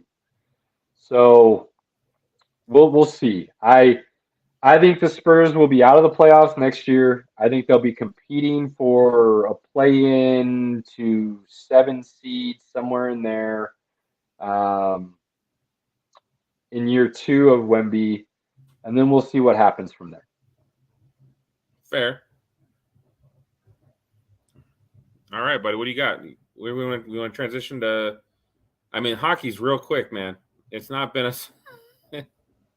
Let's do the hockey. This game is over. Boston's going to take game 4. They're up 14 with 2 minutes left. Jimmy Butler's not going to be able to recoup that. So Boston gets game 4. Miami now up 3-1. This just benefits the Nuggets even more. They get rest. I know the finals don't start till June 1st, regardless of if this game was over right now or not. But the fact that the Nuggets are going to get additional rest and the other team isn't, that's big time for the Nugs. That's big time. Oh, when you're a team that's having to play hard, the Celtics went to 7 against the Sixers. The Heat, I think, did 6 against the Knicks. I think they did 6 against the Bucks. if this goes to 6 as well, Celtics win at home and then he pulled out in Miami, then they've only got a few days before they've got to come play the Nuggets. Like, that's gonna matter. That's gonna matter. That altitude, baby. That altitude will get you when you got to play a couple games in a row at the pace that the Nuggets play at. So we'll see how this goes down, but I like it. I like it. All right, Pinky, give us some hockey. Give us some hockey. So, Eastern Conference Finals, Panthers and Canes. Canes were the favorite. They were like negative 300. And the Panthers literally are just smoking them. Well, the first 2 games went to overtime. And a 4 overtime, 12 seconds away from a 5 overtime. So I guess it wasn't, the first 2 wasn't getting smoked. The third one, though, they Panthers won that one outright. Their goalie's playing out of his mind right now. Bob Borowski, or Cody probably knows better than me on that one. You're close. You're close. He made a save yesterday, dude. It was crazy. He threw his stick, and the puck just hit his pad. The blocker, yeah. It just bounced up over. I was like, oh my God. Like, that's just luck, man. That's just luck when something like that happens. So it's crazy, man. It's crazy. What I love about the Panthers right now is they were the President's Cup winner last year as the best team in the NHL, 1 seed in the East, got bounced. This year, they sneak into the playoffs. Everybody's counting them out because they're going against the Bruins, the best regular season team in NHL history. And they beat them. Then they win the second round. Now it looks like they're going to win the conference finals and go into the cup. Here's the thing, though. And Cody, back me up on this. I do believe, if you're still around here, it's basically the same team as last year. So the fact that they snuck into the playoffs this year wasn't necessarily that they were a bad team. They just had some issues moving forward for whatever reason during the season. They're healthy. They're playing well. They're playing together. And Kachuk said it. They're playing with house money, so they don't care. They're going out there just being able to play hockey for the fun of it every single game and be able to enjoy that. And that is huge. That is huge for a team at this stage of the season. Cody says they added and lost a few pieces, but for the most part, the same core, if you will. Kachuk was a new addition for sure, but for the most part, a similar team. And they're, it's not like they're a bad team. Not like they're a bad team at all. And let's be honest, similar to the Heat are not a bad team. They had some issues throughout the course of the season, some injuries and things of that nature that put them as an 8 seed. But they're better than an 8 seed. Same thing has happened with the Panthers right now. I believe they're going on to the Cup. That's who I'm rooting for. I would love to see them win. That's me. Oh, well, yeah, Panthers would be my team to root for the Cup. They've never won one. They're in the East. Most of the West teams I don't like. My second city's Vegas, so I don't hate the Golden Knights, even though they are one of the Avalanche's biggest rivals. Mainly because they knocked us out in 2 years ago. 2 years ago, I think. 2 or 3. Off of what could still be considered a questionable offsides call. It's not been perfect. The Avs have some issues with offsides calls in their history, unfortunately. So the Panthers are up 3-0. They're sweep. They'll get it in 5. Like it's probably a done deal. The Golden Knights are playing the Stars. They're just whooping the Stars. They're just whooping them. So it's 3-0 now. The Stars don't look like they have any business being in this position. I mean, that's what it looks like right now. I was confident. If the Avalanche got past the Kraken, that the Stars would beat the Avalanche. I'm not so sure anymore. I don't know. Yeah, it's hard to say. The Avs were not playing well this playoffs. They were playing better at the end of the season, which gave us some hope. Turns out it was fool's gold, false hope. Wasn't what we thought it should be. The Avs are a broken team right now, so I still don't think they're getting out of the second round if they had advanced. But Vegas is look. I will say this. Props to that Vegas ownership because they have been in existence for I want to say 6 years, 7 years now, and they made the conference finals 4 out of those 6 or 4 out of those 7, somewhere in there. That's absurd. That's absolutely absurd for an expansion franchise to be able to have that kind of success right away and then sustain it. So props to the Vegas Knights ownership group for putting the right people in position to make choices and decisions to continue their success. I think that's awesome. I think it's a cool story. I'm not rooting for Vegas to win it all, but I do like the fact that they are able to sustain this, especially when last offseason, going into the offseason, I remember a lot of talk being said about Vegas and they're in cap hell and nobody knows how they're going to be able to get out of this. We're probably going to watch them fall off now for the next couple of years. Hopefully they can get some guys in position to kind of rebuild a little bit. They just retooled and kept on going. They didn't listen to a damn thing anybody was saying. Yeah, man. They're going to go in the finals against the Panthers, and it's going to be 2 franchises that have never won the Cup. I think that's cool. So I'm excited about that. I agree. We'll be watching that for sure. And I would like, and again, I'll take the Panthers first. If the Knights win, though, I just I don't have that hate against the Knights, but again, I like Vegas in general. So I don't have any dislike for Vegas. I picked somebody I wanted to root for, and so now I don't want the other team to win. That's pretty simple for me. I'm going to feel bummed if Vegas wins just because the team I picked to win didn't. That's just how my fandom works. And I can't, if I don't pick anybody and I'm just happy to watch it, we're cool. But I love the Panthers story. I love that they smoked Boston in the first round and everything that goes with it. So I picked the Panthers. I'm riding with them. And so, yeah, I'll be bummed if they don't win at all.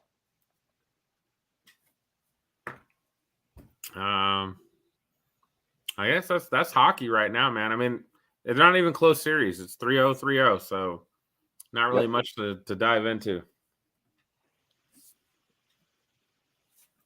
Should we let's talk about this fantasy topic. So on some, and look, Pinky and I are year-round fantasy guys. Even if we didn't have dynasty teams, we're still always looking at who did what, who went where, what the draft is, what free agencies are, because we're doing that for our redraft leagues anyways. We're sick. We've got an issue, right? It's just something we love. So this is our outlet to then talk about it, whether anybody wants to listen or not. And with this being kind of the dead season, if you will, for the NFL, some OTAs started and things of that nature, but we don't really care about any of that. We're gonna talk about a little fantasy topic. Now, this doesn't affect any of you redraft guys. I guess it could if you just had a really shitty commish and try to do something mid-season out of nowhere. But this really pertains to dynasty. And what I saw on the message board, Pinky, that I then brought to your attention, and we had some conversations about it that we'll now share, is that there's this league. Now, it's an individual defensive player league as well, which Pinky and I don't play in. We think those are dumb for many reasons that we're not going to go into right now. But it's an individual defensive player league. So you've got all your standard positions. I didn't go into the full details of the league, but let's just assume it's a quarterback, 2 running backs, 3 wide receivers, a tight end, a flex, maybe 2 flex. And then you run, what's average, Pinky? 5 IDPs? 5 individual defensive players, somewhere 5. In that ballpark. And defensive players get points per tackle and, interceptions and fumble recovery, things of that nature. So this league is, an IDP league. Not that that really matters. I think this is going to be a general topic that we both agree is BS by this commission to begin with. And then it goes for any type of league you play in, but specifically Dynasty. This commish went and changed the scoring in this league. And this is a Dynasty one too, right? This is a Dynasty league, correct. That's why it's such a big deal. And we'll get into why it's such a big deal after we give you the rundown, if you don't already understand. He changed the scoring for first downs, points per reception, and something else. There was like 3 major offensive categories. Oh, first downs.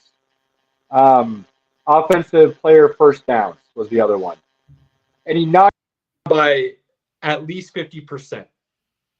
So like point per reception went from like 1 to like 0.4. First downs went from like 0.8 to 0.4.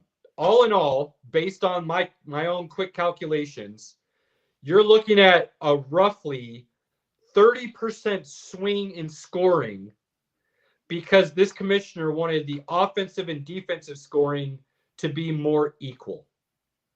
Now, he did this in the offseason. He did it without consulting anyone. He just changed the scoring because he himself felt that he wanted these 2 separate scorings to be more equal. And it got thrown back in his face a little bit. So he basically said, I don't really care. I'm going to do what I want, but I'll put it to a vote. And then proceeded to talk about how it's not a big deal. Nobody should really care. The scoring's the same for everybody. He basically gave all the generalized things you would say to hide one of 2 things, in my opinion. Collusion or straight up cheating. Because he wanted his own team to be better. I personally said there are 2 ways to go about this. One, if the commission is not willing to put it to a vote, and then the vote happens, and then the league restarts, does not continue, you restart the league with this new scoring, you redraft and everything. If the commission isn't willing to do that, I'm bouncing. I'm gone. I'm not playing in that league anymore at all. I think it's a cheap low blow. I think it's a terrible thing to do as a commish. I did find out later that it sounds like the commish has the #1 ranked defensive group of players in the league. So it sounds more and more like it was done to do a little cheating, not collusion. But it's awful. There's no other way around it. Pinky? So in a redraft, I don't think this matters much in a redraft. In a dynasty, it absolutely matters. You drafted guys based on the scoring system you had. You have that team. It all comes down to one thing. When you're a commish, you are like Roger Goodell. Your boss is the other teams. You are just helping run the league. Yep. And every team owner has a voice, and you have to. He might be completely true. His idea of updating the scoring might make complete sense. It might be a good thing, but you have to have the league vote on it. You can't change it after the fact. You can't change it without talking to anybody and asking them what their thoughts are. Maybe they say, well, hey, I don't think we need to change that, but you know what, we could change this over here. That's how you're supposed to run the league. I run the league. I've been doing it almost a decade on draft. It's a redraft, so it's not dynasty, but every year on draft day. We do run a dynasty together, though. I've got my own league that I run redraft. Pinky's got his own league that he runs redraft. They've been going for about equal amounts of time. And then Pinky and I co-commission a dynasty league together that we got a group of friends in. So this isn't just us talking out of our asses. This is us as commissioners as well, having that perspective and the situations we've ran into and how we've tried to be as democratic, if you will, as possible when it comes to things the league wants to see, updates, changes. It's the worst job, by the way. It's awful. Being commissioner. And it's literally it's babysitting adults is what it comes down to a lot of the time, unfortunately. But Pinky and I do love it. We do love it because we don't want to see these leagues die. And if we don't do it, you know, there's not really a whole lot of other people stepping up to do it. Right. So we love it for that reason. But there are the times when you're babysitting adults that you're like, I could just say we're done. And I would probably be happy with that at this moment in time. So we get the frustrations of what it is to be a commish. We get the frustrations and the turmoils and the tribulations and everything that comes with it. But Pinky's right. And in a redraft, I don't think you can just up and change scoring in the middle of a season. But it's not as devastating as it is in a dynasty. Like you said, because you specifically drafted to those scoring systems with a long-term picture in mind that you can't just change next year. So in a dynasty, you can't do it. In a redraft during this, like if the settings are set, you drafted by those settings, you can't change the settings during the season. But after the season ends, if you want to update the settings, that's fine. Everybody has an opportunity to look at those settings before they draft for the next season. And he's talking about a redraft. Pinky's talking about a redraft right now. So I don't think it's as big as a deal in a redraft, but in a dynasty, like, no, bro, like I drafted my team. You know, I may have picked up, you know, Michael Pittman because he gets tons of first downs, right? He gets PPR and he doesn't get a lot of yards or touchdowns, but he gets PPR and he gets first downs. That's why I drafted him. Yep. Well, then when you take that, lower that down, now you've reduced the value of that specific player. Again, not every player is impacted as much by that. Exactly. But certain ones would be. And maybe I built my roster a certain way based on what my thoughts were based on those scoring settings to go and change that without even consulting me. Now, again, some leagues are a little more hardcore than others. Some leagues are a little bit more engaged than others. He could probably get away with that in some leagues. And some leagues, as soon as he updated the settings, dudes would have been jumping down his throat like, no. Like, you can't do that. I mean, I can tell you right now, if a commish did that in a league I'm playing in, Wildfire just started. And I'm not kidding. You have two options. You either tell me you're putting it to a vote, and if the vote goes with the new scoring, we're blowing the league up and we're starting all over. I'll stick around and we'll go with it. If you tell me it's not even going to be voted on, see ya. I'm out right there. You can find somebody else to take over my team because I'm not playing anymore. It's just such a low blow. And I'm trying to be as nice as possible because I don't know these individuals. I don't know, obviously the big picture, something we found on a message board that just caught my attention. Dead of football season. We love fantasy. We figure we bring a little fantasy topic in and just kind of have a fun little conversation about it. But I cannot think of a reason to do it other than it directly benefits yourself, which is cheating when you're the commissioner. If you're the commissioner and you're making rule changes without talking to anybody, and those rule changes directly benefit you, you are cheating. Right. Like that's as nice as I can say it. And believe me, I want to say this in a lot different way. But we do try to keep our podcast respectable. I like to think about best intentions. It is possible he could have best intentions in mind. Good night, baby. But, I mean, Pinky, I like you trying to be optimistic, but what could possibly be the best intentions for that? I don't know. Like I said, I don't do that. I would never do that. And let's be honest. Let's take it a step further. You want to make offense and defense scoring more equal. Like, I'm sorry. What? Are you losing brain cells? Because let's be honest, the NFL ain't going that way. The NFL is not doing anything to help those defensive players. I understand that. You're going against what the game itself actually is doing right now. That makes no sense to me. So if you're playing like 8 offensive players and 8 defensive players, I think it makes a little sense.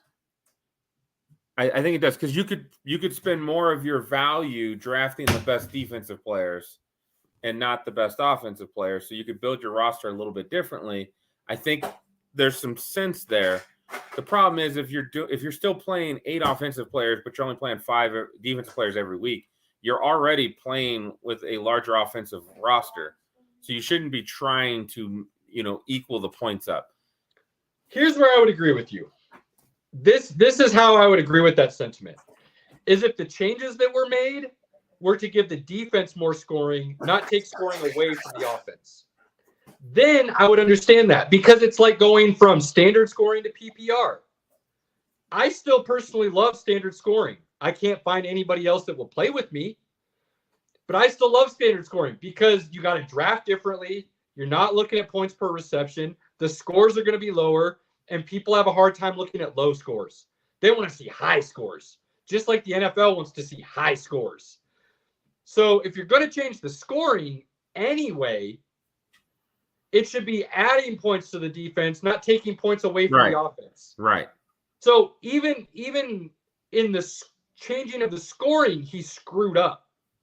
Like, this commission messed up because you should have been adding points to the defense if you want to bring them closer together. It still not pulling it from the offense. But it still creates the same problem. Hey, I went and increased all the defensive scoring. Well, I didn't draft really good defensive players because I'm focused on offense. Well, hey, my team's really good on defense, so I want that to be better. Like, yeah, it's just not a good look all around. It's just not a good look. Bad. Just absolutely bad. And trust me, if you think we're taking this easy at all, we're not. The conversation Pink and I originally had about this was beyond NSFW. So, if this ever finds that commish and you want to come talk to us and give your side of the story, we are more than welcome to have you come on. We're not bad guys. We're just mind blown and cannot wrap our heads around making those types of changes and decisions, especially in a dynasty league where it means so much. Bro, nobody becomes more of a lawyer than a middle-aged white dude playing fantasy football. Like, facts. And some of them are not good lawyers. Nothing comes to blows more. Like, there's no quicker way to like have just somebody be like F you than like fantasy football tribulation. Oh, dude, it gets personal real fast. Real fast. You're literally fighting over a roster of made up dudes like on your squad, on your team. Like, it's hilarious. It's really funny. And guys, Pinky and I have experienced this in paid leagues and free leagues. So don't act like it's just because there's money on the line that people lose their shit. People lose their shit regardless of if there's money. I mean, I'm in one league that the buy-in's $100. At the end of the day, we split it pretty good that, top 4 places get money. So the money's not really it. It's winning. It's winning the championship. It's that pride, baby. I want to be better than you. Oh, trust me. Cody, you got my wheels spinning. We'll talk later. Yeah. I'm already out. You mentioned standard. I'm already out. Don't even ask me. So, from two commissions to another, be better. Hey, be better. Again, it's a redraft, so it's a little bit different. Every year on draft day, I say, does anybody have anything they want to vote on? Do you want to do keepers? Do you want to increase scoring? We've had people want to increase tight end scoring, give the bonus points for tight end receptions. I'm in Pinky's league. My tight end premium has been voted down 3 years in a row now. What's the other one that we've the game against the median. Yep. I'm not playing that median shit either. So my tight end premium keeps getting voted down because I keep coaxing everybody to go against the median. Look, to me personally, I believe that there are things that you cannot account for in real sports. And the same should be said in fantasy sports. And anything you do to take that unknown factor away and try to make it like a board game, I'm personally not a fan of. Again, it just comes down to, hey, bro, you can make changes to settings, but as you're the commish, you're the overlord, you just can't do it willy-nilly. That's it. You just can't do it willy-nilly. You can't. And Pinky's right. Redraft, you can change any rules you want at the before beginning the of the season, before the draft starts, and let people redraft those new rules. Even if you do it 3 minutes before the draft starts, I don't care. At least they're notified and they can still try to change their draft style accordingly. In a dynasty, you draft, and that's your team for life. You can't just up and switch things around immediately. Right. Cody, call him BS, bro. The Vampires never winning. Vampires never winning. Don't get carried away, Pinky. I almost had it. I plan on getting that dub as a vampire, but Cody, I'm going to be the first one to do it, not you, my guy. Sorry. That's going to be me first. I'm the top vampire right now. You got a lot to live up to. So yeah, just commish, be better, man. Be better. Be smarter. Do things in the best interest of the league, not an individual. I'll be honest. For the most part, bro, I don't want that headache. I don't want that headache. Because you're the one that has to listen to all the garbage. And you just don't want it. Don't invite it. You know, I want peace. I don't want that. Because you're always going to, as a commissioner, you're always going to get something. No matter what, every season, something's going to come up. You're going to have to make a decision. Oh, yeah. I mean, I had to update somebody's roster for the first time in my life, and I still hated it. I've never done it, but my wife's mom was dying. Exception had to be made. Not that it helped any. Her team still sucks. Yeah. And I'm different than Pinky, and I don't mind that. If somebody reaches out to me ahead of time and for one reason or another they're not able to get the lineup that they want in, and they reach out to me as the commish to update it for them, and I can have written proof with the timestamp of when it happened, I don't mind doing that kind of stuff personally. Now you need to have a valid reason, and come to me before kickoff, because if you come to me after kickoff and say, hey, my phone wasn't working and I couldn't change this guy in, I'm going to say, then you should have gotten somewhere with service before kickoff happened. You just open up Pandora's box, and that's what I've just tried to keep everything in the box. Right. You know me, Pinky. Sometimes I'm all about a little bit of that chaos and the controversy. You know me. Sometimes I'm all for it. But I'm gonna have all my ducks in a row, and I'm gonna make sure there's ample evidence of why it was done, and nobody will be able to argue with it. They might not be happy about it, but they won't be able to argue with it. That's always my thing if I'm going to do changes. You may not like the changes, but you're going to go with it because I did it by the book, or I did it the right way. I don't feel like that's what's happening in this particular scenario that I found at all. So, if somehow our little old podcast gets back to whoever's doing this and they want to discuss and share their side and go from there, by all means, reach out. We're all for a conversation. There's one thing I think Pinky and I both pride ourselves on is the fact that you can have a conversation, you can have a debate, you can have an argument, whatever you want to call it, but we're going to do it respectfully. Pinky might tell you you're a fucking idiot, but he'll do it respectfully. Yes, just you, buddy. Just you. But we'll walk away at the end of the conversation with respect still. There won't be any animosity, any hate, anything like that. So it's something we try to pride ourselves on. Pinky, any final thoughts for the evening? Oh, God. Nothing football related so far. We'll definitely have to have a conversation. Aaron Rodgers in the new location, hype on the new teams. This is one of it's the downtime of football, but it's the point in football that everybody has hope. Everybody has hope. I mean, Pink, you know what we do. It's going to be the last 2 weeks of June. Both shows are going to be nothing but football, going through divisions, going through the off season, leading up into training camps. That's what we always do because basketball is done, hockey's done.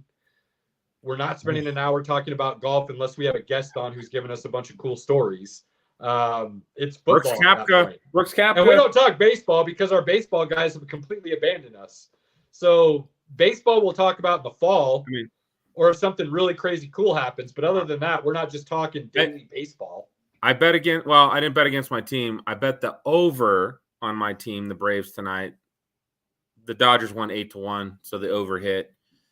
Thank God, because Bam Adebayo did not help any of my basketball bets. I'd have won like $200 if he'd had 15 points. So he only had 10. Yeah.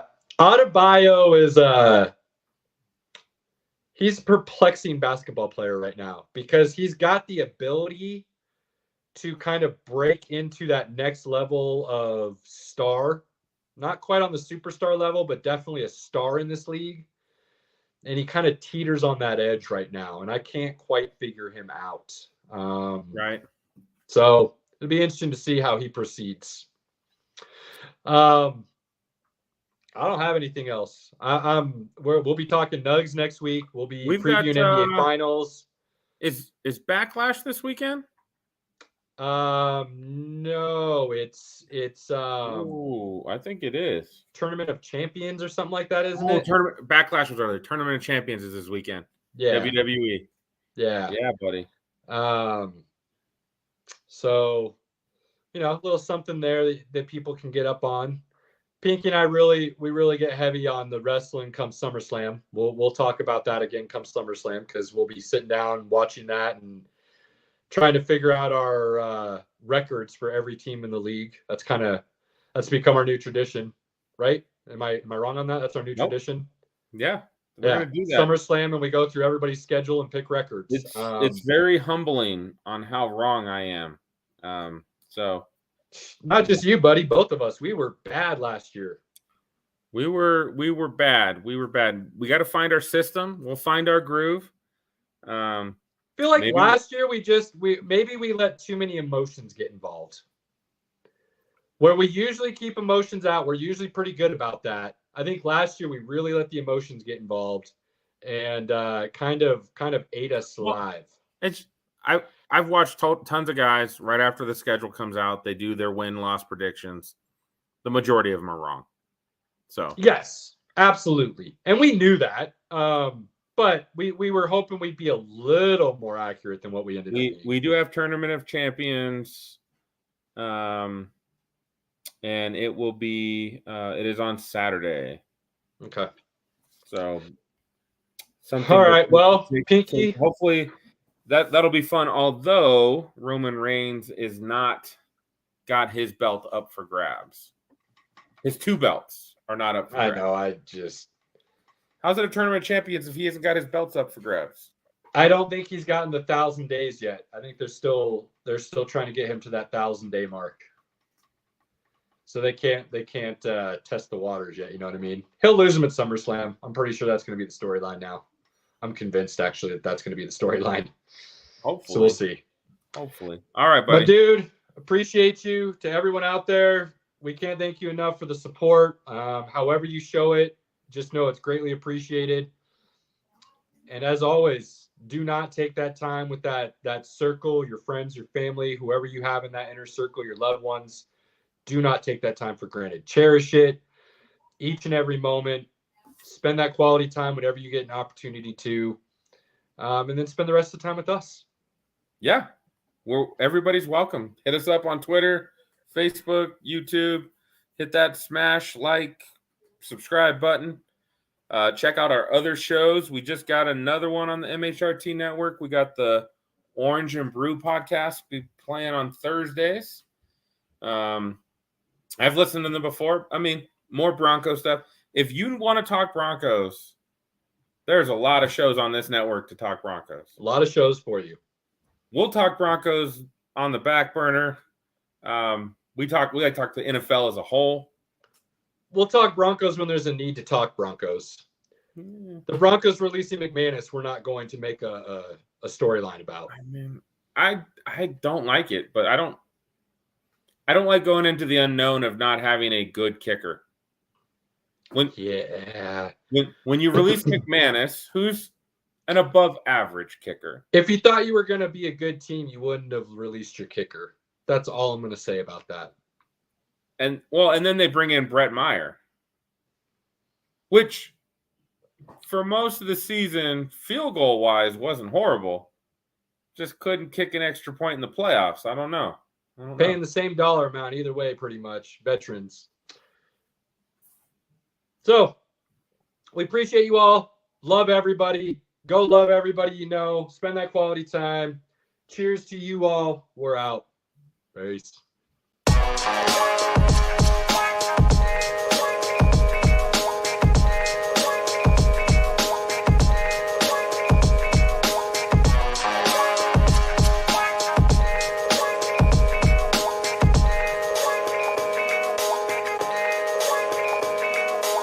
Unsung narrative.